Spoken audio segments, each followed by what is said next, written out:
Hello there ladies and gentlemen, and welcome back to Hearthstone. It's ASCII here for Nerf TV, taking you through a Warlock Rushdown deck. This deck is all about the early game rush. It is quite cheap and easy to unlock. There's a few rare cards in there, but a lot of people play a deck that's very similar to this that contains legendaries and epics, and this one's quite a bit cheaper. Now the legendary deck contains cards like Sylvanas Windrunner, and some people even play with more legendaries than that, but I try to keep these decks I feature here as accessible as possible. Now some of them are going to be a bit more inaccessible than others, but this one isn't too bad. There's a few, I think there's about 6 rare cards in here, possibly 8. We'll go through it in a moment anyway, but let's get straight into it. So you can see by the mana curve we've got a lot of 1 and 2 costs and a few 3 and 4 costs, and after that we start to dwindle out. That's because this deck is going to apply a lot of early game pressure. You're going to play a lot of minions out in the field. You're going to buff them up a little bit to make them a bit harder for the enemy to kill, and you're hopefully going to have them on the ropes by the time you get towards sort of turn 8 or so, and it isn't going to matter that you don't have those high value cards. Now, first of all, we have Soulfire. This deals 4 damage and discards a random card from your hand for 0 cost. So basically, you're trading a card from your hand, and of course the Soulfire card, for 4 damage on the enemy. Now, obviously, if you've got something in your hand that you really want to keep hold of, don't really burn the Soulfire, but there are no cards in this deck that are pivotal. There's no central card or anything like that, so it does make Soulfire a bit more useful than it is in decks that do have those legendaries, because often you'll see someone, I've seen it happen a few times, they play a card like this that does discard other cards and they lose something that's really important, and because of that they then lose the game. But the Soulfire allows you to actually deal that damage out, and because this deck doesn't have any vital central cards, you're going to be able to not worry too much about that. Next up we have the Argent Squad, and this is a card I generally don't favour, however it does trade quite well, and because we're able to combine it with our next card, the Blood Imp, you can buff it up and then it actually makes it trade even better than before, and it becomes quite a useful card in the early game. Argent Squad is something you could definitely trade out if you found something you preferred a bit more than it. So the Blood Imp we just mentioned gives +1 to all your minions' HPs, and it's also in stealth, so unless they've got a card that either hits a random minion or is like sort of does 1 damage to everything on the board or something like that, they're going to struggle to get rid of the Blood Imp. You've got 2 of those. Obviously if you have them both out on the field, they're going to buff each other and they're going to buff all the other minions on the field as well, and it can make it very, very difficult for the enemy to actually finish anything off because it messes with the maths of the cards. Next up, Flame Imp. So this is a great turn 1 play if you can get it. It deals 2 damage to yourself, but then it puts a 3/2 out on the field, and that's going to be quite difficult for the enemy to get rid of for at least the first few turns. You're going to likely get at least 6 damage out of this card, if not 9.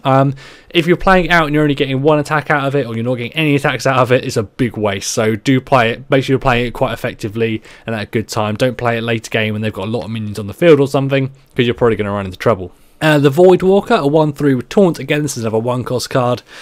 Basically, you've got a lot of options here for something you can play out on turn 1. Don't really want to play the Blood Imp by itself because there are better options, and you don't want to put it at risk when there's no need. It's not actually giving you any value anywhere. The Argent Squad is okay for a turn 1 play because you can generally trade it for 2 of their minions. On your next turn, you can hit one of them with pop the Divine Shield, and then they have to trade something else to kill it and that kind of thing. So you can get some pretty good value out of that. Obviously, the Voidwalker gives you a Taunt, and the Flame Imp is just really strong. Next up, deal 2 damage to a minion. If it's a friendly demon, give it +2/+2 instead.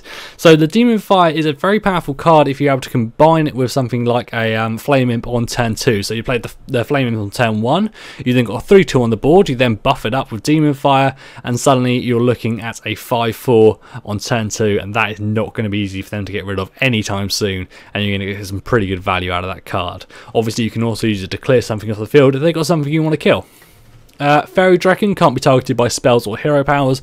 A very popular card in the meta of the game at the moment. The Fairy Dragon is a very difficult card to remove early game, and they're probably going to have to sack some minions into it to get rid of it, and you can often get some pretty good damage out of that card. Knife Juggler, this is one of my favourite cards in Hearthstone. It's absolutely brilliant. So after you summon a minion, it deals 1 damage to a random enemy. So you want to play the Knife Juggler at the start of a turn and then play a few other minions out behind it if you can. So sort of when you're at that 6 mana point, you can play the Knife Juggler, you can play a Fairy Dragon, you can play a Voidwalker and a Flame Imp or something, and you're going to be flinging daggers out left and right. You can clear a lot of creatures off their board with that. You can pop Divine Shields. You can deal damage to the enemy hero. It's some really great value. Obviously it's RNG based, but it can work great at certain times.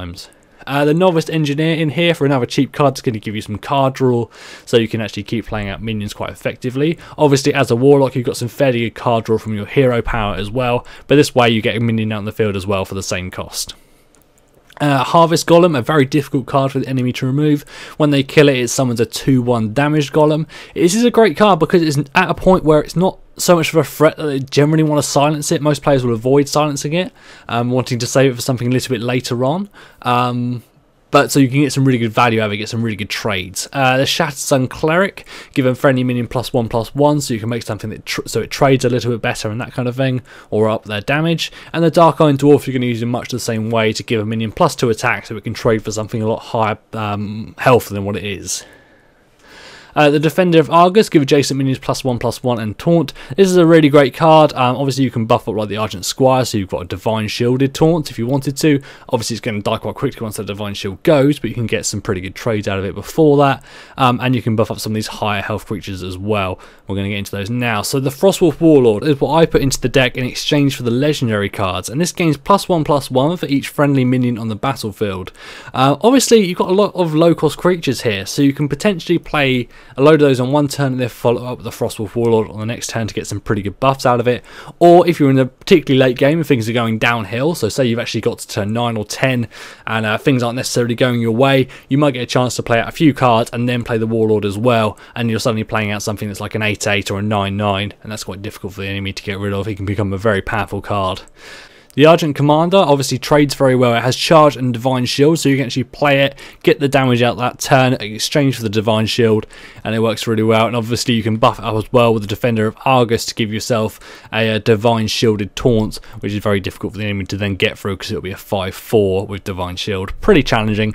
So as you can see, it is a classic early game rushdown deck, and it's quite cheap. We've got the Argent Commander there, which is a rare, the Defender of Argus, and I think the Knife Juggler, and then that's it. So yes, 6 rare cards in there, the rest are all common and basic, so it's not too difficult to get hold of, and it's been working out great for a lot of people. Obviously, like I mentioned, the Frostwolf Warlord was my addition to this deck instead of having the legendaries, and to be honest, I find it works just as well. I mean, the legendary cards are possibly slightly better, but the Warlord can make some very big plays. He can become very, very strong at certain times, and he's a tough card to get rid of. So I hope you enjoy this deck. If you give it a go, let us know in the comments what you thought of it, and I've been Aski here for Nerf TV. Thank you for watching.